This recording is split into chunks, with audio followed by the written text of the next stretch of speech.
रिया और आर्यन को लगा जैसे उनके सामने किसी ने आईना रख दिया हो। रिया को अपनी आंखों पर विश्वास नहीं हो रहा था, इसलिए उसने आर्यन को छू कर देखा। Same to same. आर्यन पलकें झपकाए बिना रिया को देखे जा रहा था। जो हो रहा था वो रिया और आर्यन दोनों की समझ के बाहर था। तुम सब ना मुझे बहुत हल्के में ले रहे थे। अभी देखो नेक्स्ट गेम में मैं तुम सबकी कैसी बैंड बजाता हूँ। मेरे हाथ एक ऐसी जादुई चाबी लगी हुई है ना, उससे मैं कुछ ही दिनों में वर्ल्ड चैंपियन बनने वाला हूँ। सनी की आवाज सुनते ही रिया ने आर्यन का एक हाथ पकड़ा और उसे कॉरिडोर से होते हुए स्टेयरकेस पर ले गई। दोनों की आंखों में सिर्फ एक ही सवाल था, ये कैसे हो सकता है? रिया ने चुप्पी तोड़ी और धीरे से आर्यन को पूछा, क्या तुम मेरे क्लोन हो? क्लोन? वो क्या होता है? तुम्हें क्लोन का मतलब नहीं पता? जब साइंटिस्ट एक ह्यूमन की सारी क्वालिटी कंप्यूटर में डालकर सेम दूसरा ह्यूमन को तैयार करते हैं, वो दूसरा ह्यूमन पहले ह्यूमन का क्लोन होता है। तो क्या मैं तुम्हारा क्लोन हूँ? तुम मेरे क्लोन नहीं हो सकते, क्योंकि my qualities that I am very smart and sorry to see you are not. So तुम मेरे क्लोन नहीं हो सकते। फिर हम एक जैसे क्यों दिखते हैं? अभी दोनों बच्चे सोच ही रहे थे, तब स्टेयरकेस पर किसी के आने की आवाज आई। रिया ने आर्यन का हाथ पकड़ा और उसे ऊपर टेरेस की ओर ले गई। तुम इधर बैठ जाओ। अनिका हॉस्पिटल से टैक्सी में वापस आ रही थी। उसके मन में सिर्फ एक ही बात चल रही थी, ज्योति बुआ का ऑपरेशन जल्द से जल्द करना होगा। उसके लिए उसे डॉक्टर अमृता बनकर सबके सामने आना ही होगा। हेलो। हेलो डॉक्टर, मैं अनिका गुलेरिया बात कर रही हूँ। हाँ डियर, बोलो। क्या हम ज्योति बुआ के ऑपरेशन के बारे में 2 मिनट बात कर सकते हैं? हाँ हाँ, क्यों नहीं। डॉक्टर आप ऑपरेशन की तैयारी शुरू कीजिए, डॉक्टर अमृता कल आ जाएंगी। देखो अनिका, मैं तुम्हारे इमोशंस समझ सकता हूँ, लेकिन डॉक्टर अमृता सिर्फ इंडिया की नहीं, पूरी दुनिया के बेस्ट न्यूरो सर्जन में से एक हैं। उनका अपॉइंटमेंट मिलना इतना आसान नहीं। देखो मैं खुद डॉक्टर हूँ, तो खुद मैंने कितनी बार चाहा कि वो हमारे हॉस्पिटल में आकर कोई न्यूरो सर्जरी परफॉर्म करे, ताकि हमारे मेडिकल स्टूडेंट्स को उनसे कुछ नया सीखने को मिले। लेकिन इतने सालों के बाद भी मैं आज तक उन्हें बुला नहीं पाया। डोंट वरी डॉक्टर, मैं अभी उन्हें एक मेल भेजूंगी, वो जरूर मान जाएंगी। डॉक्टर अमृता हॉस्पिटल भी आएंगी और ज्योति बुआ को ऑपरेट भी करेंगी। आपको थोड़ी देर में उनकी तरफ से कंफर्मेशन मेल आ जाएगा। ठीक है, जैसे ही उनका कंफर्मेशन मेल आ जाएगा मैं तैयारी शुरू कर दूंगा। Alright doctor, thank you. Phone काटने के बाद अनिका ने एक कंफर्मेशन मेल टाइप किया और डॉक्टर अमृता वाले अकाउंट से डॉक्टर अग्रवाल को भेज दिया। हम इस तरह से चुप क्यों रहे? स्टूपिड बॉय, गॉड ने हमें सुपर पावर दी है। अगर ये हमने किसी को बता दिया तो हमारी सारी सुपर पावर चली जाएंगी ना। हमारे पास क्या सुपर पावर है? देखो, अगर हम ये किसी को ना बताएं कि हम वो हैं, तो सोचो हम क्या क्या नहीं कर सकते। हम एक साथ 2 जगह में प्रेजेंट हो सकते हैं। जैसे कि कोई जादूगर एक कपूट में जाएगा तो दूसरा केस से निकल जाएगा। एग्जाम मैं लिखूंगी और मार्क्स तुम्हें मिल जाएंगे। हम शक्ल होने का फायदा जादूगर उठाते हैं और हम कहते हैं वाह क्या जादू है। आर्यन को रिया की बातें किसी फेरी टेल जैसी लग रही थी। उसने रिया से पूछा, क्या ये सब कुछ सच में हो सकता है? यस, ये सब कुछ सच में हो सकता है अगर तुम वो करो जो मैं करूं। तो बोलो, क्या तुम मेरा साथ दोगे? Yes, we are team now. Can we be friends? Of course, we are friends now. Hi, I am Riya. तुम्हारा नाम क्या है? I am Aryan, Aryan Marwa. रिया को अचानक कुछ याद आया। उसने आर्यन से पूछा, क्या तुम वही हो जिससे मेरी इंटरकॉम पर उस दिन बात हुई थी? तो फिर तुम पिज्जा खाने क्यों नहीं आए?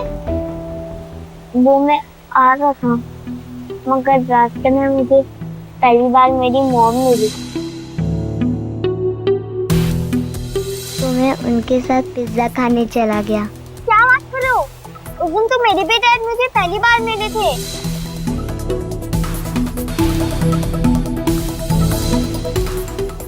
रिया अपनी उंगली सर पर थपथपाने लगी, फिर किसी बड़े जासूस की तरह बोली, कहीं ऐसा तो नहीं कि तुम्हारे डैड मुझे आर्यन समझते थे और मेरी मम्मा तुम्हें रिया? इसका मतलब डैड सही कहते थे कि मेरी कोई मॉम नहीं है। क्या मैं आज रात रिया बनकर तुम्हारी मॉम के साथ रुक सकता हूँ? कुछ ऐसी ही सिचुएशन रिया की भी थी। रिया अपनी डैड को मिस करती थी। आर्यन का आइडिया रिया को बहुत पसंद आया। ठीक है, आज रात तुम रिया बनकर मेरी मॉम के साथ रुको और मैं आर्यन बनकर तुम्हारे डैड के साथ रुकती हूँ। लेकिन ध्यान रहे, उन्हें बात पता नहीं चलना चाहिए, नहीं तो हमारी सारी सुपर पावर चली जाएंगी। दीदी प्लीज प्लीज बचा लो मम्मी को, प्लीज दीदी। प्रीति को यकीन नहीं हो रहा था। जब उसकी माँ जिंदगी और मौत के बीच लड़ रही थी, तब अनिका उनका साथ छोड़कर जा चुकी थी। प्रीति को अब भी विश्वास नहीं हो रहा था कि अनिका ऐसा कर सकती थी। हमें तो पहले से ही पता था कि अनिका किसी की सगी नहीं है, मगर तुम्हारी आंखें आज खुली हैं। ये तो मैं और मेरी माँ जानते हैं कि हमने कितना सहा है। तुम और बुआ आंखें बंद करके विश्वास करते रहे, लेकिन उसकी असलियत तो हम ही जानते हैं ना। मेरी माँ को सौतेली समझकर कोसते रहे। देखो, उस अनिका को भूल जाओ, हम हैं ना तुम्हारे साथ। हम तुम्हारी मम्मी को कुछ नहीं होने देंगे। और वैसे भी मैंने डॉक्टर अमृता को मेल कर दिया है ऑपरेशन के लिए। प्रीति, तुम्हारे लिए गुड न्यूज है।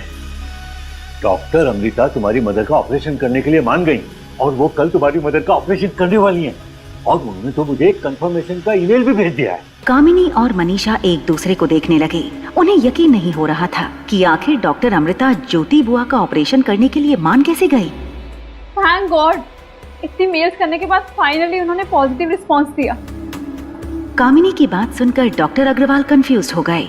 लेकिन अनिका ने तो अभी अभी मुझे कॉल करके बोला था कि वो। आप किसकी बातों पर यकीन कर रहे हैं? अनिका को डॉक्टर अमृता के बारे में कैसे पता होगा? उसके पास तो रिपोर्ट्स ही नहीं है और ना ही वो इंटरेस्टेड है ऑपरेशन करवाने में। आप प्रीति से पूछिए, ऑपरेशन के लिए छोटा सा काम दिया था उसे करने को, उसने वो भी नहीं किया, है ना प्रीति? बेटा प्रीति, तुम अपने आंसू पहुंच लो। इंडिया की बेस्ट न्यूरो सर्जन तुम्हारी मदर का ऑपरेशन करने वाली है and your mother needs prayers और tears. Sir, if you don't mind, क्या मैं डॉक्टर अमृता को ऑपरेशन में असिस्ट कर सकती हूँ? वैसे भी डॉक्टर अमृता को जूनियर डॉक्टर्स की टीम की जरूरत होगी, तो मैं तुम्हारा नाम ऐड करा दूंगा। Thank you sir, thank you so much. सुना आपने, मैं डॉक्टर अमृता को असिस्ट करने वाली हूँ। मम्मा, आपने सुना? मैं डॉक्टर अमृता को असिस्ट करने वाली हूँ। एक तरफ कामिनी डॉक्टर अमृता को असिस्ट करने के लिए एक्साइटेड थी, तो वहीं दूसरी तरफ अनिका सोच रही थी कि कैसे वो डॉक्टर अमृता बनकर अपनी बुआ का इलाज भी कर ले और किसी को पता भी न चले कि अनिका ही डॉक्टर अमृता है। रिया और आर्यन ने अपने कपड़े आपस में बदल लिए। रिया आर्यन को फाइनल टिप्स देने लगी। वाह, बिल्कुल मेरे जैसे लग रहे, लेकिन ध्यान रहे, मामा को ये नहीं पता चलना चाहिए कि तुम रिया नहीं हो।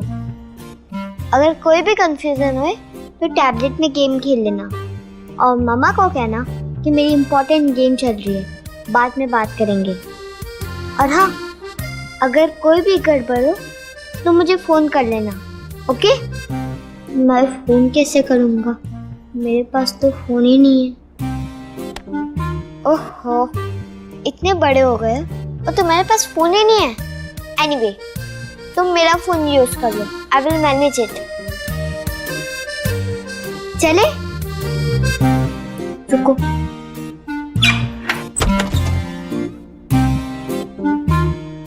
बाय, मैं जा रही हूँ।